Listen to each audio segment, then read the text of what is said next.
Welcome engineers. आज हम UP जल निगम जेई सिविल इंजीनियरिंग के प्रीवियस ईयर के क्वेश्चंस करेंगे और ये इसका पार्ट 4 है। प्लीज़ आप लोग वीडियो को पूरा देखिएगा। आपका पहला क्वेश्चन है, which of the following is not the displacement method.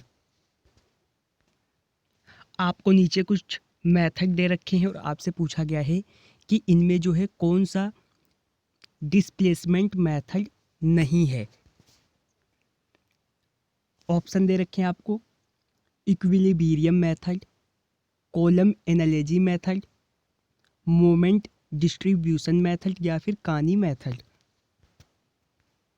जो आपका कॉलम एनालॉजी मेथड है वो आपका डिस्प्लेसमेंट मेथड नहीं है। ऑप्शन बी जो है आपका राइट आंसर रहेगा। फिर आपका नेक्स्ट क्वेश्चन है, the structure made of rigid curved surface are known as. यहाँ पर आपसे पूछा है कि जो स्ट्रक्चर आपका एक रिजिड कर्व्ड सरफेस से बना होता है उसे क्या कहते हैं। ऑप्शन आपको दे रखे हैं, surface structure, frame structure, cell structure या फिर स्पेस स्ट्रक्चर। ये कहलाता है आपका सेल स्ट्रक्चर। ऑप्शन सी जो है राइट आंसर रहेगा। फिर आपका अगला क्वेश्चन है, expansion of soil under shear is known as. यहाँ पूछा गया है कि आपके शियर के अंतर्गत जो आपकी सॉइल आती है, सॉइल का जो एक्सपेंशन होता है उसे किस रूप में जाना जाता है। ऑप्शन आपको दे रखे हैं, थिक्सोट्रोपी के रूप में जाना जाता है या फिर डिग्री ऑफ सेंसिटिविटी के रूप में जाना जाता है या डायलेटेंसी के रूप में जाना जाता है या फिर रिमोल्डिंग लॉस के रूप में जाना। तो आपके शियर के अंतर्गत जो भी सॉइल का एक्सपेंशन होता है उसे जानते हैं डायलेटेंसी के बारे में। ऑप्शन सी जो है आपका राइट आंसर रहेगा। फिर आपका अगला क्वेश्चन है, the surveying use to determine additional detail such as boundaries of field is called. इस प्रश्न में आपसे पूछा गया है कि सर्वे का वो पार्ट बताइए जिसमें जो है सर्वे का यूज जो है एडिशनल डिटेल को जो डिटरमाइन करने के लिए, जैसे बाउंड्रीज ऑफ फील्ड को जो है फिक्स करने के लिए किया जाता है, वो क्या कहलाता है। आपको ऑप्शन दे रखे हैं, सिटी सर्वेइंग कहलाता है, लोकेशन सर्वेइंग कहलाता है, कैडेस्ट्रल सर्वेइंग कहलाता है या फिर टोपोग्राफिक सर्वेइंग कहलाता है। ये कहलाता है आपका कैडेस्ट्रल सर्वे। ऑप्शन सी जो है राइट आंसर रहेगा। नेक्स्ट क्वेश्चन है, chain surveying is most suitable when. Chain surveying जो होती है सबसे ज़्यादा सुटेबल जो है कहाँ रहती है। ऑप्शन दे रखे हैं आपको, the ground is fairly levelled and open with simple detail. आपकी ज़मीन जो है वो काफ़ी लेवल्ड हो और उसके साथ में जो है सिंपल डिटेल ओपन हो, या फिर the area is small in extent, जो भी एरिया हो उसकी सीमा छोटी हो, या फिर plans are required on large scale, या फिर option D all options are correct.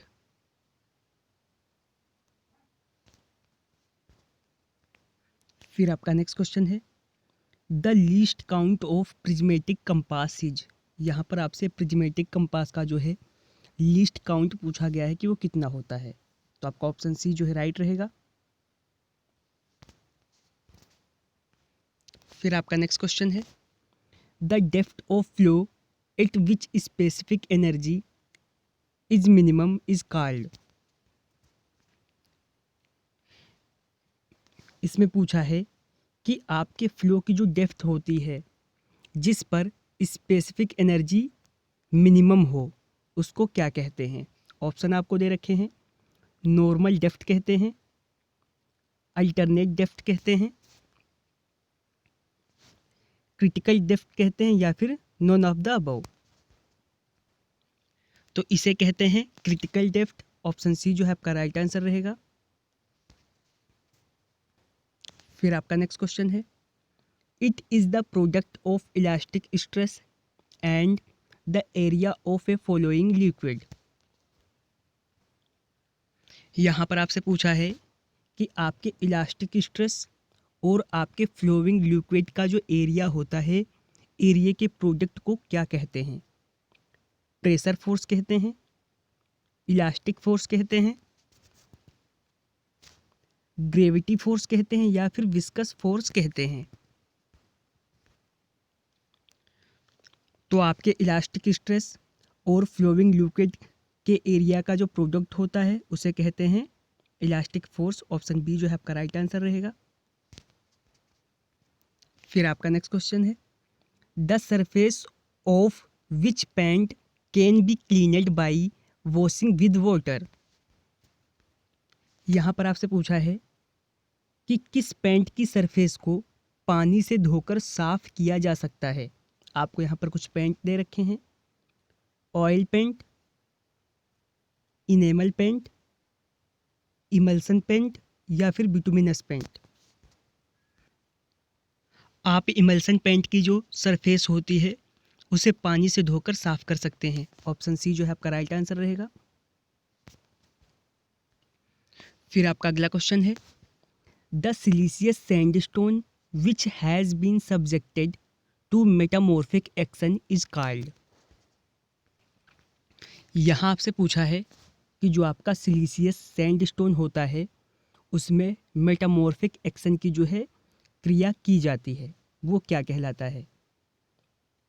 मूरम कहलाता है, लेटेराइट कहलाता है, क्वार्टाजाइट कहलाता है या फिर डोलोमाइट कहलाता है?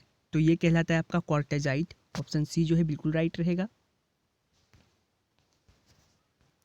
फिर ये आपका मोस्ट इंपॉर्टेंट क्वेश्चन है, the minimum compressive strength of first class brick should be.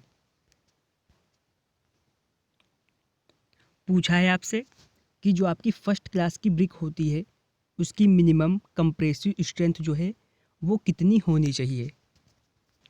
Option आपको दे रखे हैं, 7.5 Newton mm square, 9 Newton mm square, 10 Newton mm square या फिर 12 न्यूटन mm स्क्वायर।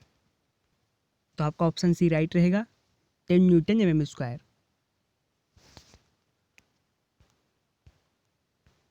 फिर आपका अगला क्वेश्चन है, the expansion of cement should not exceed dash for any type of Portland cement. यहाँ आपसे पूछा है कि किसी भी टाइप की पोर्टलैंड सीमेंट का जो एक्सपेंशन होता है वो किससे ज़्यादा नहीं होना चाहिए। आपको ऑप्शन दे रखे हैं, 5 mm से ज़्यादा नहीं होना चाहिए, 20 mm से, 15 mm से या फिर 10 mm से ज़्यादा नहीं होना चाहिए। आपके किसी भी प्रकार के पोर्टलैंड सीमेंट का जो एक्सपेंशन है वो आपके 10 mm से ज़्यादा नहीं होना चाहिए। ऑप्शन डी जो है आपका राइट रहेगा। आज हमने यूपी जल निगम जेई सिविल के प्रीवियस ईयर का पार्ट जो है 4 कंप्लीट कर लिया है। बाकी के 3 पार्ट हम पिछली वीडियो में कर चुके हैं। वीडियो को लाइक करिए, वीडियो को शेयर करिए और हमारे वीडियो का सबसे पहले नोटिफिकेशन पाने के लिए चैनल को सब्सक्राइब करिए।